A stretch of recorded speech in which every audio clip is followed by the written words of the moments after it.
कुछ खबरें खेल के मैदान से। एशिया कप T20 में पाकिस्तान टीम आज अपनी मुहिम का आगाज अमान के खिलाफ मैच से करेगी। दुबई क्रिकेट स्टेडियम के रंग ऑफ फायर में एशिया कप T20 में पाकिस्तान अपनी मुहिम के आगाज करेगी। अमान पहली बार एशिया कप खेल रहा है। पाकिस्तान के हौसले बुलंद हैं, खासकर हालिया सह मुल्की सीरीज जीतने के बाद कौमी टीम पर इत्मीनान दिखाई देती है।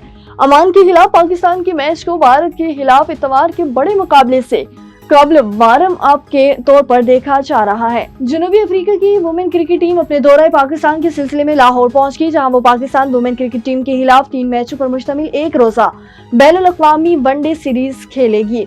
पाकिस्तान क्रिकेट बोर्ड PCB के मुताबिक तीनों मैचेस लाहौर के तारीखी कज़ाफ़ी स्टेडियम में खेले जाएंगे। पहला वनडे मैच 16 सितंबर को होगा, दूसरा 17 सितंबर को, जबकि तीसरा और आखिरी मैच 20 सितंबर को खेला जाएगा।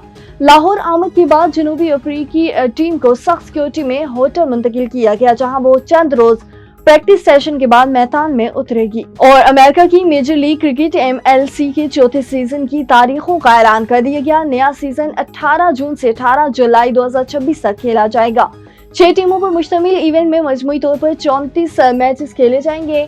MI न्यूयॉर्क ने 2025 का एडिशन जीतकर अब तक मुनक़िदा 3 में से 2 टाइटल अपने नाम कर रखे हैं। लीग आइंदा बरस कैनेडा में तोसी और 2017 से मजीद 2 टीमें शामिल करने का मंसूबा भी रखती है।